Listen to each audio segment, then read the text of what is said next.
এই সময় কিন্তু আমলকি খাওয়া ভীষণই ভালো। তোমরা তো জানোই আমলকির কি গুণাগুণ আছে। আমলকিতে প্রচুর পরিমাণে ভিটামিন সি, অ্যান্টিঅক্সিডেন্ট আর প্রচুর পরিমাণে কিন্তু ফাইবার আছে। আর স্কিন হেয়ারের জন্য তো মানে তোমরা তো আর বলার অপেক্ষাই রাখে না, তোমরা সকলেই জানো স্কিন হেয়ারের জন্য কিন্তু আমলকি ভীষণই ভালো, তাই না? আর ডাইজেস্টিভ সিস্টেমকেও তোমার কিন্তু ইমপ্রুভ করতে অনেক সাহায্য করবে। তো আমি এই প্রথমবার আমলকির ক্যান্ডি বানাতে চলেছি, জানি না কেমন হবে। তো চলো তোমাদের সঙ্গে একটু শেয়ার করছি। তো প্রথমে আমি আমলকিগুলোকে ভালো করে ধুয়ে নিয়ে আমি তোমরা এখানে স্টিমও করতে পারো, আমি একটু সেদ্ধই করে নিয়েছি। তো সেদ্ধ করে নিয়ে ঠান্ডা করে কিন্তু ব্লেন্ড করে নিয়েছি।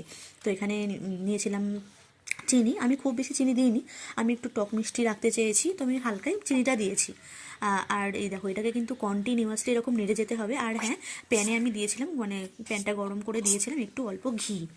আর ভুল করে না ওই লবঙ্গটা পড়ে গেছে, লবঙ্গটা দিতে চাইনি। তো পরে ভাবলাম ঠিক আছে, কোনো ব্যাপার না, একটা ভালো ফ্লেভারই আসবে। তো লবঙ্গটা ওই জন্য আর তুলি না। এটা কিন্তু কন্টিনিউয়াসলি নেড়ে নেড়ে যেতে হবে। যখনই দেখবে যে প্যান থেকে বা কড়াই থেকে মানে ছেড়ে আসছে, তখনই বুঝতে পারবে যে এটা হয়ে গেছে। তো তারপর কিন্তু একটা থালায় আমি ঘি মাখিয়ে আর কি এটাকে ভালো করে কি বলবো ছড়িয়ে দিয়েছিলাম। তো তারপর যেমন তোমরা শেপ দেবে, আমি এখানে গোল গোল শেপই দিচ্ছিলাম।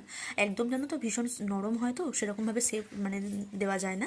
আর আমি এখানে কর্নফ্লাওয়ারের পরিমাণটা খুবই অল্প দিয়েছিলাম, ওই জন্য কিন্তু আমারটা যেহেতু কর্নফ্লাওয়ার খাওয়া খুব একটা ভালো নয়, ওই জন্য আমি কিন্তু কর্নফ্লাওয়ারটা খুবই কম দিয়েছি, কম পরিমাণে বলতে পারো। ওই জন্য কিন্তু আমার শেপগুলো দিতে একটু প্রবলেম হচ্ছিল। ভীষণই তোমরা জানো যে নরম হয় এটা।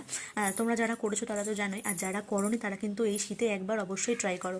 আমি তো এই প্রথমবার বানিয়েছি, আশা করছি খুব ভালো হবে খেতে আর কি। তো চলো, ভিডিওটা এই পর্যন্তই থাক, দেখা হচ্ছে অন্য কোনো ভিডিও। তার কেমন লাগলো রেসিপিটা অবশ্যই